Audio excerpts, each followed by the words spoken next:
የአሜሪካ ምክትል ውጭ ጉዳይ ሚኒስትር ክሪስቶፈር ላንዳው ዛሬ ማክሰኞ ጥር 19 2018 በኢትዮጵያ አየር ኃይል ጉብኝት አደረጉ። ምክትል ሚኒስትሩ አብረዋቸው ወደ ኢትዮጵያ ከተጓዙት የአሜሪካ የአፍሪካ እዝ አዛዥ ጀነራል ዳግቪን አንደርሰን ጋር በመሆን በአየር ኃይል የተዘጋጀውን ዓለም አቀፍ የአቪዬሽን ኤክስፖ መጎብኘታቸውን የኢትዮጵያ መከላከያ ሚኒስቴር በፌስቡክ ገጹ አስታውቋል። ሰሞኑን የተመሰረተበትን 9ኛ ዓመት እያከበረ በሚገኘው የኢትዮጵያ አየር ኃይል አቪዬሽን ኤክስፖ በተደረገው ጉብኝት ላይ የጦር ኃይሎች ጠቅላይ ኢታማዦር ሹም ፊልድ ማርሻል ብርሃኑ ጁላና በኢትዮጵያ የአሜሪካ አምባሳደር ኤርቪን ማሲንጋም ተገኝተዋል። ከጥር 16 ጀምሮ እስከ 24 2018 ለ9 ቀናት ኢትዮጵያና ግብጽን ጨምሮ 4 የአፍሪካ ሀገራትን በመጎብኘት ላይ ያሉት ክሪስቶፈር ላንዳው የመጀመሪያ መዳረሻቸው የሆነችው የግብጽ ቆይታቸውን አጠናቀው ነው ወደ ኢትዮጵያ የተጓዙት። ላንዳው በአዲስ አበባ ቆይታቸው ጠቅላይ ሚኒስትር አብይ አህመድን ጨምሮ ከኢትዮጵያ ባለስልጣናት ጋር በቀጠናዊ የሰላምና የጸጥታ ጉዳዮች ላይ እንደሚወያዩ የአሜሪካ ውጭ ጉዳይ መስሪያ ቤት የሚኒስትሩን ጉዞ አስመልክቶ ከሰሞኑ ባወጣው መግለጫ ላይ ጠቅሷል። ላንዳው ከኢትዮጵያ ባለስልጣናትና ከግሉ ዘርፍ ተወካዮች ጋር በአዲስ አበባ በሚያደርጉት ውይይት ለዩናይትድ ስቴትስ የንግድ ተሳትፎ የሚሆኑ እድሎችን ያስተዋውቃሉ ተብሏል።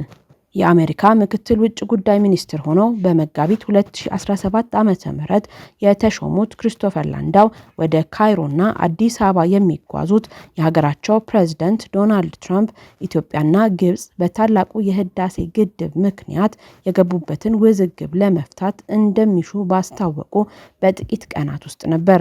በካይሮ በነበራቸው ቆይታ ከግብጽ ውጭ ጉዳይ ሚኒስትር ባድር አብደላቲ ጋር በታላቁ የኢትዮጵያ ህዳሴ ግድብ በሱዳን የእርስ በርስ ጦርነት በአፍሪካ ቀንድ ሰላምና በጋዛ ተኩስ አቁም ስምምነት ላይ መወያየታቸው ተዘግቧል። ላንዳው በአዲስ አበባ ቆይታቸው ከአፍሪካ ህብረት ኮሚሽን ሊቀመንበር መሐሙድ አሊ ዩሱፍ ጋር የመገናኘትም እቅድ ይዘዋል። ምክትል ውጭ ጉዳይ ሚኒስትሩ በአፍሪካ ጉብኝታቸው ከኢትዮጵያና ግብጽ በተጨማሪ ኬንያና ጅቡቲን እንደሚጎበኙም ተገልጿል። የኢትዮጵያ ብሔራዊ ባንክ ያወጣው የግማሽ ቢሊዮን ዶላር የውጭ ምንዛሬ ጨረታ ከፍተኛው 154.998 ሆኖ ተጠናቀቀ። 31 ባንኮች በተሳተፉበት በዚህ ጨረታ የ1 ዶላር ከፍተኛው ዋጋ 154.998 ሲሆን ዝቅተኛው ደግሞ 153.5 መሆኑን ብሔራዊ ባንክ አስታውቋል። በዚህም መሰረት ባንኩ 500 ሚሊዮን ዶላር በጨረታ ለመሸጥ ለባንኮች ውድድር ያቀረበ ቢሆንም የ592.3 ሚሊዮን ዶላር ጥያቄ ቀርቧል። አቅርቦቱና ፍላጎቱ የ92.3 ሚሊዮን ዶላር ልዩነት አሳይቷል። በጨረታው ላይ 25 ባንኮች የቀረበውን የውጭ ምንዛሬ መጠን 1 ዶላርን በአማካይ 154.8 ብር በጨረታ ለመግዛት አሸንፏል ተብሏል። ብሔራዊ ባንክ በየ2 ሳምንቱ የውጭ ምንዛሬ ጨረታ እንደሚያወጣ የገለጸ ቢሆንም የአሁኑ ጨረታ በአንድ ሳምንት ውስጥ የቀረበ ነው።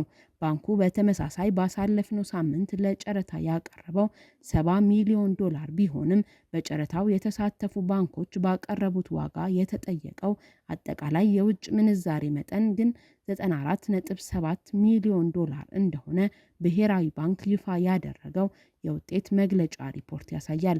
ይህ የባንኮች የውጭ ምንዛሬ ፍላጎት ብሔራዊ ባንክ ካቀረበው የገንዘብ መጠን በ24.7 ሚሊዮን ዶላር የላቀ ሆኗል። ባንኩ የውጭ ምንዛሬ ጨረታውን እንደሚቀጥል ገልጾ በተያዘለት ፕሮግራም እንደሚካሄድም አስታውቋል።